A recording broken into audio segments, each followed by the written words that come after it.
Hello everyone, my self Rahul Gunawat. और आज हम बात करेंगे पैथोलॉजी का टॉपिक लेंगे, कैल्सिफिकेशंस के बारे में बात करेंगे। पैथोलॉजिकल कैल्सिफिकेशन के बारे में डिस्कस करेंगे। ये एक इम्पोर्टेंट टॉपिक है, अल्ट्रा इम्पोर्टेंट टॉपिक है जो अक्सर एग्जाम में पूछ लिया जाता है। अब इस वीडियो के अंदर दो तरह से अपन पढ़ेंगे इसके टाइप्स, डेस्टोफिन कैल्सिफिकेशंस और एक पढ़ेंगे मेटास्टेटिस कैल्सिफिकेशन क्या होता है, वो सारी चीज़ें देखेंगे। तो सबसे पहले अगर बात की जाए कैल्सिफिकेशन की, तो जो कैल्सिफिकेशन जो शब्द है, इस कैल्सिफिकेशन शब्द का मतलब क्या होता है? कैल्सिफिकेशन का मतलब ये होता है डिपोजिशन ऑफ कैल्शियम। करेक्ट। तो कैल्शियम सोल्ट का जो डिपोजिशन होता है हमारे टिश्यू के अंदर, उसको ही हम पैथोलॉजिकल कैल्सिफिकेशन बोलते हैं। नॉर्मली जो अगर सेल्स की अगर मैं नॉर्मली अगर सेल्स की बात करूँ तो हमारे अंदर हमारी नॉर्मली हमारे ऑस्टियोइड और एनिमल्स के अंदर कैल्शियम का डिपोजिशन होता है।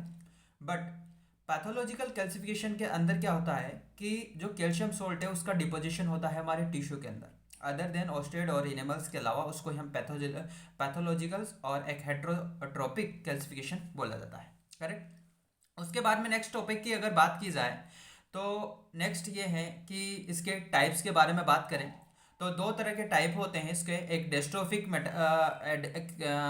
कैल्सिफिकेशंस और एक होता है मेटास्टेटिक कैल्सिफिकेशन।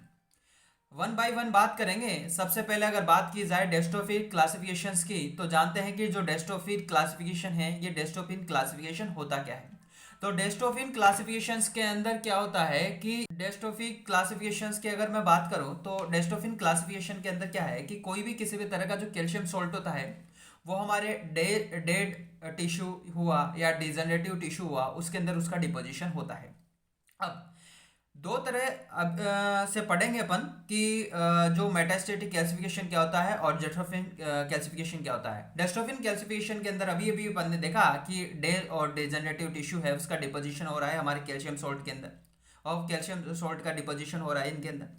अब इसके अंदर क्या है कि कैल्शियम मेटाबॉलिज की अगर बात की जाए तो कैल्शियम मेटाबॉलिज नॉर्मल रहता है, और जो सीरम कैल्शियम की लेवल की अगर बात की जाए वो भी नॉर्मल रहता है। करेक्ट। और रिवर्सिबिलिटी की बात की जाए तो वो इनरिवर्सिबल है। करेक्ट। आगे मैं इसका कंपैरिजन एक मेटास्टेटिस से भी करवाऊंगा कैल्सिफिकेशन से। तो इसके अंदर अगर हम बात करते हैं कि जो सीरम कैल्शियम का जो लेवल है वो नॉर्मल होता है, उसके बाद में रिवर्सिबिलिटी इसकी इरिवर्सिबल है, जबकि मेटास्टेटिक क्लास कैल्सिफिकेशन की रिवर्सिबिलिटी है वो क्या आती है, एक तरह की रिवर्सिबल होती है। करेक्ट। उसके बाद में नेक्स्ट पॉइंट की अगर मैं जभी भी बात करता हूँ तो कहने का मतलब ये है कि कॉमन कोज की अगर जभी भी बात की जाए तो कॉमन कोज क्या है इसके, कॉमन कोज बहुत सारे तरह के कॉमन कोज है इसके। फर्स्ट अगर मैं बात करूं नेक्रोसिस, सेकंड अपन बात करेंगे थ्रोम्बाई, थर्ड अपन बात करेंगे हिमेटोमास, नेक्स्ट अपन फोर्थ बात करेंगे डैमेज हार्ट वैल्यू, फिफ्थ अपन बात करेंगे मैंकेनबर्ग स्क्लेरोसिस, सिक्स्थ अपन बात करेंगे सर्टेन ट्यूमर्स, सेवंथ अपन बात करेंगे सिस्ट के बारे में। नेक्रोसिस की अगर मैं जभी भी बात कर दूं तो जो सीशियस केशियस नेक्रोसिस, लिक्विफिकेशन नेक्रोसिस और फैट नेक्रोसिस होता है। थ्रोम्बाई की अगर जभी भी बात की जाए तो स्पेशली ये वेन के अंदर थ्रोम्बस हो जाता है, थ्रोम्बस फॉर्मेशन हो जाता है। हेमेटोमास की अगर जभी भी बात की जाए तो जो हमारी बोन की अगर बात की जाए तो उसके अंदर वेसिनिटी हो जाती है।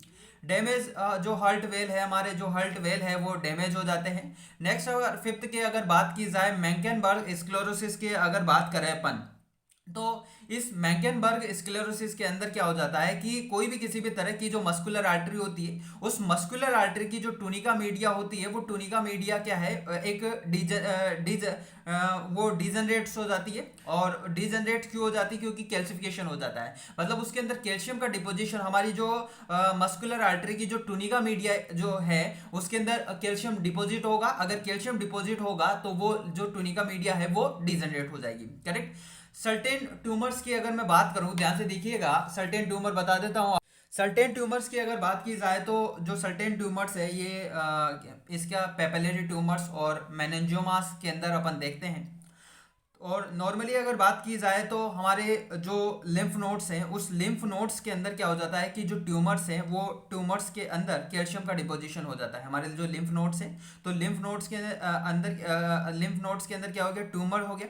तो उस ट्यूमर्स के अंदर क्या हो गया कि कैल्शियम का डिपोजिशन हो जाता है, और जब कैल्शियम का डिपोजिशन हो जाता है जिसकी वजह से वो एक डिस्ट्रोफिन कैल्सिफिकेशन लीड कर देता है, करेक्ट। और ये जो किस केस के अंदर हो जाता है, पेपिलरी ट्यूमर्स और मेनिंजियोमास के अंदर।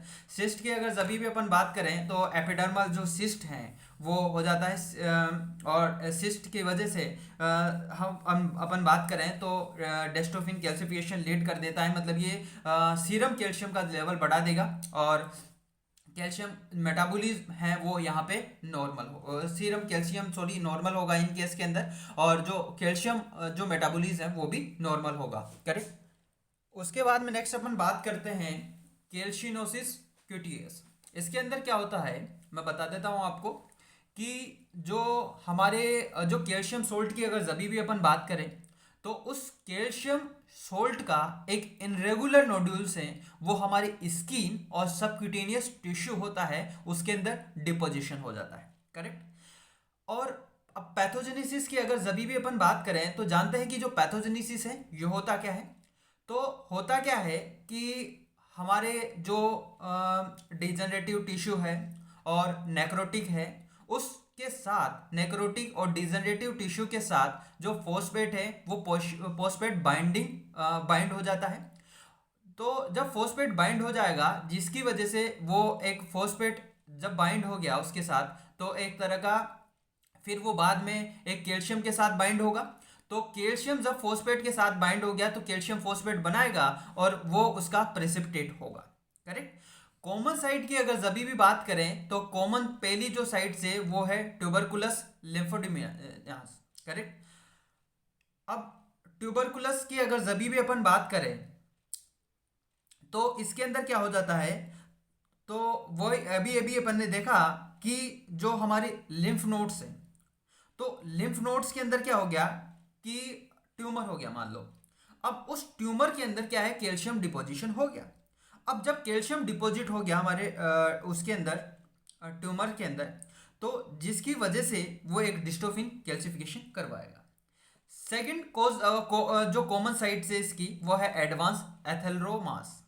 एडवांस एथेरोमास क्या होता है कि जो हमारी आर्टरी है, हमारे ऑल्टा है, तो उसके अंदर एक प्लेग का फॉर्मेशन हो जाता है, और जब प्लेग का फॉर्मेशन हो जाता है जिसकी वजह से वो एक डिस्ट्रोफिन कैल्सिफिकेशन हो जाता है, करेक्ट। उसके बाद में थर्ड अपन बात करें जो medial calcification of uterine artery in multi gravida. Multi gravida है, उस मल्टीपल ग्रेविडा के अंदर जो एक मीडियल कैल्सिफिकेशन हो जाता है, मतलब कैल्शियम का डिपोजिशन हो जाता है एक यूट्राइन आर्टरी के अंदर हमारी, करेक्ट। फोर्थ अपन बात करते हैं जो कॉमन साइट से वो है gamma Gendi bodies in the सीवियस स्प्लीन्स के अंदर, करेक्ट। तो और नेक्स्ट अपन बात करेंगे सिमोमास। और सिमोमा बॉडी की अगर जभी भी मैं बात करूं तो जो सिमोमा बॉडी है, इस सिमोमा बॉडी होती क्या है, तो सिमोमा बॉडी के अंदर होता क्या है कि जो कैल्शियम की अगर बात करें अपन तो जो कैल्शियम जो डिपोजिशन होता है तो उस कैल्शियम का डिपोजिशन कुछ इस तरह से हो जाता है कि एक रिंग लाइक स्ट्रक्चर बनेगा, है कि नहीं। और जब रिंग लाइक स्ट्रक्चर बनेगा, जब कैल्शियम का डिपोजिशन होगा तो वो हमारे कहाँ किन के अंदर बनेगा, वो हमारे जो ट्यूमर सेल्स होते हैं ना, तो ट्यूमर सेल्स के अंदर कैल्शियम का डिपोजिशन हुआ, और जब कैल्शियम का डिपोजिशन हुआ जिसकी वजह से एक जो कैल्शियम जो डिपोजिट हो रहा है वो एक तरह का रिंग लाइक स्ट्रक्चर में होगा, और जब रिंग लाइक स्ट्रक्चर में होगा जिसकी वजह से क्या होगा, एक तरह का डिस्ट्रोफिन कैल्सिफिकेशन हो जाएगा, करेक्ट। और ये हमारी पेपिलरी ट्यूमर्स और मेनिंजियोमास के अंदर होता है, करेक्ट। और दूसरी अपन बात करें मेटास्टेटिक कैल्सिफिकेशन की, तो मेटास्टेटिक कैल्सिफिकेशन होता क्या है, ध्यान से देखिएगा, बता देता हूं। अब मेटास्टेटिक जो कैल्सिफिकेशन होता है ये क्या हो जाता है कि इसके अंदर जो कैल्शियम है वो डिपॉजिट हो रहा है नॉर्मल टिश्यू के अंदर, करेक्ट। जबकि डिस्ट्रोफिन क्लास कैल्सिफिकेशन के अंदर अपन ने देखा था कि वहां पे जो कैल्शियम का डिपॉजिट हो रहा था वो कहने का मतलब एक तरह का डेड और जो डिजेनरेटिव टिश्यू के अंदर हो रहा था, बट यहाँ पे नॉर्मल टिश्यू के अंदर कैल्शियम डिपॉजिट हो रहा है। दूसरी पॉइंट की अगर मैं बात करूं तो कैल्शियम मेटाबॉलिज्म की अगर बात करें तो मेटास्टेटिक कैल्सिफिकेशन के अंदर जो कैल्शियम मेटाबॉलिज्म होता है वो एक तरह का डिरेंज होता है और उसके अंदर नॉर्मल होता है। सीरम कैल्शियम लेवल की अगर जब भी बात की जाए तो ये एक हाइपर कैलेमिया कंडीशन हो जाती है। और मतलब कैल्शियम का जो लेवल डिपोजिशन है वो ज़्यादा हो जाता है, इसके अंदर सीरम कैल्शियम लेवल बढ़ जाता है, मतलब कैल्शियम का लेवल बढ़ेगा। बट ऐसा वहाँ नहीं होता था। डेस्टोफिन के केस के अंदर जो एक सीरम कैल्शियम का जो लेवल होता था वो नॉर्मल होता था। रिवर्सिबिलिटी की अगर बात करें तो रिवर्सिबिलिटी यहाँ रिवर्सिबल प्रोसेस है ये, और वो एक तरह का इरिवर्सिबल प्रोसेस है। कैसे बता देता हूँ आपको। रिवर्सिबल प्रोसेस क्यों कैसे हैं? रिवर्सिबल प्रोसेस इस तरह से हैं कि अगर हमारे जो हाइपर कैलेमिया कंडीशन हो जाती है इसके अंदर, तो अगर मैं हाइपर कैलेमिया कंडीशन को कंट्रोल करके कैल्शियम का लेवल नॉर्मल कर सकता हूं, और जब कैल्शियम का लेवल अगर नॉर्मल हो गया जिसकी वजह से कैल्शियम मेटाबॉलिज्म में वो क्या हो गया, एक तरह का नॉर्मल हो जाएगा, और उसकी वजह से मेटास्टेटिक जो कैल्सिफिकेशन है ये एक तरह का रिवर्स हो जाएगा। करेक्ट। तो ये कंडीशन देखी। अब अपन बात करते हैं इसके जो कुछ कॉमन कोज हैं वो देख लेते हैं। ध्यान से देखिएगा, बता देता हूँ आपको। अब सबसे पहले कॉमन कोज की अगर जब भी अपन बात करें तो जो पहला कॉमन कोज है वो है हाइपर पैराथायरोडिज्म। करेक्ट। मतलब अब ये जो हाइपर पैराथायरोडिज्म है इसके अंदर कैल्शियम का लेवल बढ़ रहा है। तो ये दो दो तरह के होते हैं हाइपर पैराथायरोडिज्म, प्राइमरी और सेकेंडरी। प्राइमरी है वो एडिनोमा की वजह से हो जाता है, और सेकेंडरी है ये हाइपरप्लेशिया और क्रोनिक की वजह से हो जाता है। करेक्ट। सेकंड अपन बात करेंगे बोनी डिस्ट्रक्टिव लेसन्स के बारे में। सबसे पहले अपन दिमाग में एक ही चीज आती है कि बोनी डिस्ट्रक्टिव लेसन्स होता क्या है। तो होता क्या है कि हमारी जो बोन है उस बोन के अंदर क्या है, नॉर्मली होता क्या है कि जो हमारी बोन है उस बोन के अंदर क्या है कि कैल्शियम का डिपोजिशन हो जाता है। अब जब कैल्शियम का डिपोजिशन हो गया बोन के अंदर, तो अगर मान लो अगर हमारी बोन डिस्ट्रक्शन हो गई अगर उसका, तो जो कैल्शियम है वो कैल्शियम का भी डिजनरेशन होगा। अब जब कैल्शियम डिजनरेशन होगा तो फिर वो हमारे ब्लड के अंदर आएगा, और जब ब्लड के अंदर आएगा जिसकी वजह से वो हमारे एक मेटास्टेटिस जो कैल्सिफिकेशन है ये को लीड करेगा। करेक्ट। और ये हमारे मल्टीपल माइलोमा और मेटास्टेटिक कार्सिनोमा के अंदर कंडीशन के अंदर हो जाता है। थर्ड अपन बात करेंगे हाइपर कैलेमिया। और हाइपर कैलेमिया की वजह से क्या हो, जब हाइपर कैलेमिया होगा मतलब कैल्शियम का लेवल ज़्यादा हो जाएगा, बढ़ जाएगा, तो एक ये कब किस कंडीशन के अंदर हो जाता है, ब्रेस्ट, जिसकी वजह से क्या हो जाता है, एक ब्रेस्ट कैंसर भी हो जाता है। करेक्ट। जबकि हाइपर कैलेमिया कंडीशन हो जाती है। नेक्स्ट अपन बात करेंगे प्रोलॉन्ग इमोबाइलाइजेशन। प्रोलॉन्ग इमोबाइलाइजेशन की वजह से क्या हो जाता है, देखो मैं बता देता हूँ आपको कि प्रोलॉन्ग इमोबाइलाइजेशन होता क्या है। कोई भी किसी भी तरह की हमारी बॉडी का पर्टिकुलर पार्ट्स अगर हम रेगुलरली यूज नहीं करें, करेक्ट, तो वहां पे क्या है कैल्शियम का डिपोजिशन हो जाता है, मतलब डिस्यूज एट्रोपी हो जाती है। मान लो कोई हमारा जो हैंड है, अगर उस हैंड को अपन, मैं बता देता हूं आपको, ध्यान से देख। अब मैं बताऊं आपको कि जैसे ये मेरा हैंड है, अब ये यहाँ पे अगर इस पर्टिकुलर अगर इसको मैं मतलब काम नहीं लेता ऐसे, मतलब अगर मैं काम नहीं ले रहा इसको, है ना, नॉर्मली अगर ये ऐसा ही है तो यहाँ पे डिस्यूज एट्रोपी होगी, मतलब कैल्शियम का डिपोजिशन होगा। बट अगर मैं काम ले रहा हूँ इसको, कुछ भी कॉन्ट्रेक्शन करवा रहा हूँ, कुछ भी करवा रहा हूँ, तो यहाँ पे कैल्शियम का डिपोजिशन है वो नहीं होगा। तो अगर अपन यूज में ले लेते हैं कोई भी किसी भी तरह के पर्टिकुलर ऑर्गन्स को, तो जिसकी वजह से कैल्शियम का डिपोजिशन होगा, और जब कैल्शियम का डिपोजिशन हो जाएगा जिसकी वजह से एक प्रोलॉन्ग इमोबाइलाइजेशन होगा, और जब प्रोलॉन्ग इमोबाइलाइजेशन होगा तो जिसकी वजह से वो क्या कोज करेगा, वो एक तरह का मेटास्टेटिक कैल्सिफिकेशन कोज करेगा। तो हमारी जो बोन्स और जो अगर मैं बोलूं हाइपर कैलेमिया कंडीशन हो जाए, कैल्शियम का लेवल बढ़ जाए तो, और बोन के अंदर डिस्यूज एट्रोपी हो जाए जिसकी वजह से भी एक प्रोलॉन्ग इमोबाइलाइजेशन हो जाता है। करेक्ट। उसके बाद में नेक्स्ट अपन बात करेंगे hyper vitaminosis D. Hyper vitaminosis D क्या है कि इसके अंदर जो कैल्शियम का लेवल है वो बढ़ जाता है, और जब कैल्शियम का लेवल बढ़ जाता है ये किस कंडीशन के अंदर हो जाता है, तो जब हम एक्सेस इंटेक कर ले, करेक्ट, कैल्शियम का, जब भी हाइपर विटामिनोसिस डी हो जाता है। दूसरी कंडीशन सार्कोडोसिस कंडीशन है, उसके अंदर भी हाइपर विटामिनोसिस हो जाता है जो एक कोज कर देता है एक मेटास्टेटिक कैल्सिफिकेशन के। उसके बाद में नेक्स्ट अपन बात करेंगे एक मिल्क एल्कली सिंड्रोम। ये मिल्क एल्कली सिंड्रोम क्या होता है कि मिल्क की फॉर्म में अगर हम जो ओरल जो कैल्शियम ले रहे हैं एक्सेसिव अमाउंट में, तो जिसकी वजह से मिल्क एल्कली सिंड्रोम भी हो जाता है और जो लीड कर देता है जो मेटास्टेटिक कैल्सिफिकेशन। नेक्स्ट अपन बात करते हैं कि अगर मैं बात करूं, ध्यान से देखिएगा, अगर मैं बात करूं कि जो हमारे पेप्टिक अल्सर के जो ट्रीटमेंट है उसके अंदर जो कैल्शियम कार्बोनेट का एडमिनिस्ट्रेशन ज़्यादा दे दे अपन, तो जिसकी वजह से मिल्क एल्कली सिंड्रोम्स हो सकता है। करेक्ट। मैंने इससे पहले एक वीडियो बनाया था पेप्टिक अल्सर का, drugs use in the peptic ulcer. वहां पे बताया था मैंने आपको कि इसका दो तरह से क्लासिफिकेशन करवाया था। मैंने वहां पे बताया था आपको, पहला जो क्लासिफिकेशन किया था इसके अंदर वो ड्रग्स थे जो गैस्ट्रिक एसिड को न्यूट्रलाइज कर देते थे, जिनको एंटा एसिड्स के नाम से अपन बोलते थे। वहां पे magnesium hydroxide, aluminium hydroxide, calcium carbonate और सोडियम बाइकार्बोनेट्स का नाम सुने थे। तो वो वही कैल्शियम कार्बोनेट है। ये कैल्शियम क्या कार्बोनेट्स क्या कर देता है कि हमारे गैस्ट्रिक एसिड को न्यूट्रलाइजेशन कर देता है, जिसको अपन एंटा एसिड्स बोलते हैं, जो पेप्टिक अल्सर के ट्रीटमेंट में यूज में लिया जाता है। करेक्ट। नेक्स्ट अपन बात करते हैं, वीडियो की डिस्क्रिप्शन में मैं लिंक दे दूंगा, अगर आपको वो भी वीडियो देखना है तो वहां से आप देख सकते हो। नेक्स्ट अपन बात करते हैं हाइपर कैलेमिया कंडीशन की।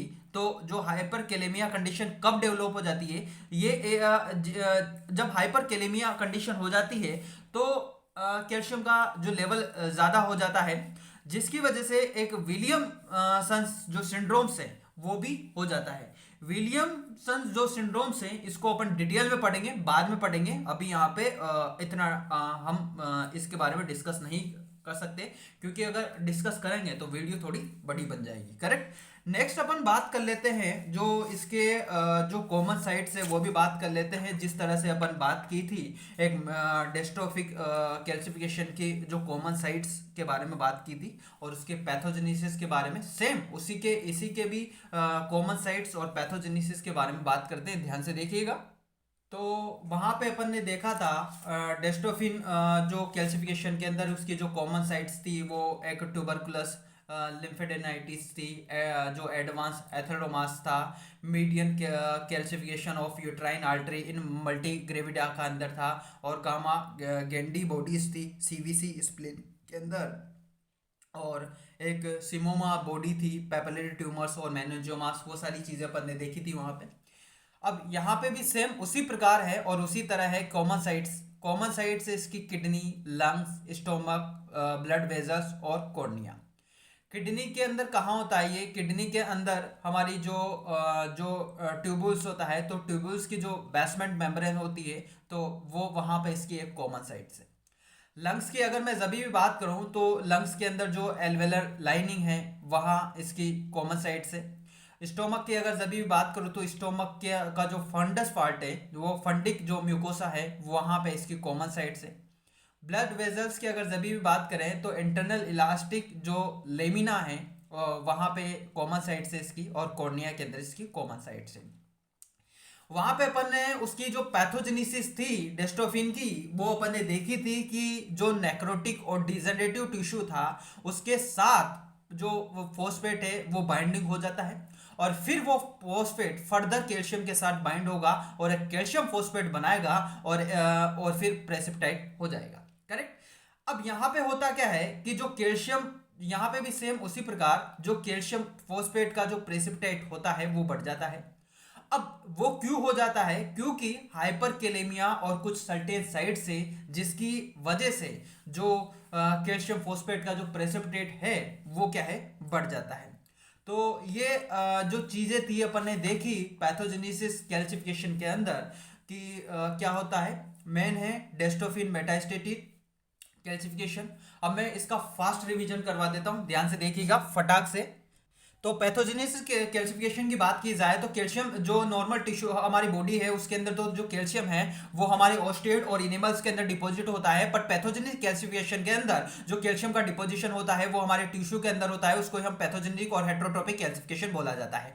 टाइप्स की अगर बात की जाए दो तरह के होते हैं, एक डेस्ट्रोफिन और एक मेटास्टेटिक कैल्सिफिकेशन। डेस्ट्रोफिन कैल्सिफिकेशन के अंदर जो कैल्शियम साल्ट है वो हमारे डेड और डिजनरेटिव टिश्यू के अंदर होता है, जबकि मेटास्टेसिस के अंदर नॉर्मल टिश्यू के अंदर होता है। कैल्शियम मेटाबॉलिज्म में यहाँ पे नॉर्मल होता है, वहां पे एबनॉर्मल होता है। रिवर्सिबिलिटी की अगर बात की जाए रिवर्सिबल होती है, वहां पे जो रिवर्सिबल होता है। और सीरम कैल्शियम लेवल यहाँ पे नॉर्मल होता है, वहां पे जो सीरम कैल्शियम लेवल बढ़ जाता है। कॉमन साइट्स की अगर बात की जाए नेक्रोसिस हो जाता है, थ्रोम्बोसिस हो जाता है, हेमाटोमास हो जाता है, डैमेज हार्ट वेल हो जाता है, मैंकेनबर्ग स्क्लेरोसिस हो जाता है, सर्टेन ट्यूमर्स हो जाता है और सिस्ट हो जाता है। ये सारी कंडीशन हो जाती है। उसके बाद में नेक्स्ट साइड है कि जो एक तरह का कैल्सिनोसिस क्यूटेशियस हो जाता है। पैथोजेनेसिस की अगर भी बात की जाए तो इसके अंदर नेक्रोटिक और डिजनरेटिव टिश्यू के अंदर जो फॉस्फेट है वो बाइंडिंग ज़्यादा हो जाता है, जो और फिर वो हमारे कैल्शियम के साथ बाइंड होगा, कैल्शियम फॉस्फेट का प्रेसिपिटेट बना जाएगा। कॉमन साइड की अगर भी बात करें ट्यूबरकुलस, लिम्फोडेनेसिस, एडवांस एथेरोमास और medial calcification of uterine artery इन मल्टीग्रेविडा और गामा गैंडीडेज बॉडीज इन सीवीसी स्प्लीन्स के अंदर है, और सिमोमा बॉडीज है जो ये देखने को कॉमन साइड से इसकी मेटास्टेटिक क्लास कैल्सिफिकेशन। अब मेटास्टेटिक जो कैल्सिफिकेशन की अगर बात की जाए तो इसके अंदर जो नॉर्मल टिश्यू के अंदर हमारा कैल्शियम का डिपोजिशन हो जाता है, कैल्शियम मेटाबॉलिज्म है वो डिग्रेड ये हो जाता है, कैल्शियम जो लेवल्स है वो बढ़ जाता है। रिवर्सिबिलिटी रिवर्सिबल है, वहां पे एक तरह का इरिवर्सिबल है। कॉमन साइड से हाइपर पैराथायरॉयडिज्म, ये एडिनोमा की वजह से हो जाता है, जो प्राइमरी और जो सेकेंडरी हाइपर पैराथायरॉयडिज्म है हाइपरप्लेजिया और क्रोनिक की वजह से हो जाता है। बेनी डिस्ट्रक्टिव लेजन्स हो जाता है, हाइपर कैलेमिया कंडीशन हो जाती है, प्रोलॉन्ग इमोबाइलाइजेशन और इसकी वजह से ब्रेस्ट कैंसर हो जाता है। प्रोलॉन्ग इमोबाइलाइजेशन क्या होता है कि डिस्यूज एट्रोपी हो जाए हमारे बोन्स की, या हाइपर कैलेमियाज की वजह से एक प्रोलॉन्ग इमोबाइलाइजेशन हो जाता है। हाइपर विटामिनोसिस हो जाता है, सीरम कैल्शियम का लेवल बढ़ जाता है इसके अंदर, और ये कब हो जाता है एक्सेसिव इंटेक के अंदर और सार्कोडोसिस कंडीशन के अंदर। उसके बाद में नेक्स्ट है कि जो हाइपर विटामिनोसिस हो गया, मिल्क एल्कली सिंड्रोम से, ये जब हम ओरल इंटेक कैल्शियम लेंगे एक मिल्क की फॉर्म में, जिसकी वजह से हो सकता है। नेक्स्ट अपन बात करें कि पेप्टिक अल्सर के जो ट्रीटमेंट के अंदर जो कैल्शियम कार्बोनेट्स का एडमिनिस्ट्रेशन दिया जाए, जिसकी वजह से भी हो सकता है। हाइपर कैलेमिया की वजह से एक विलियमसन जो सिंड्रोम से वो हो जाता है। नेक्स्ट कॉमन साइट्स की अगर बात की जाए तो कॉमन साइट्स हमारी किडनी होगी, लंग्स होगा, स्टोमक होगा, ब्लड वेजल्स होगा और एक कॉर्निया होगा। और किडनी का भी जो एक ट्यूबल्स की बेसमेंट मेम्ब्रेन पे, लंग्स के अंदर कहाँ एल्वेलर लाइनिंग पे, स्टोमक की बात की जाए तो फंडिक म्यूकोसा के अंदर, और ब्लड वेजल्स की अगर बात की जाए तो इंटरनल इलास्टिक लेमिना के अंदर। पैथोजेनेसिस की अगर बात की जाए तो कैल्शियम जो फॉस्फेट का जो प्रेसिपिटेट बढ़ जाएगा, तो ये क्यों हो जाता है, क्योंकि हाइपर कैलेमिया और सर्टेन साइट से जिसकी वजह से हो जाता है। करेक्ट। तो इस वीडियो के अंदर अपन ने पैथोजेनेसिस कैल्सिफिकेशन के बारे में बात की। तो आशा करता हूँ कि ये वीडियो आपको पसंद आई हुई होगी।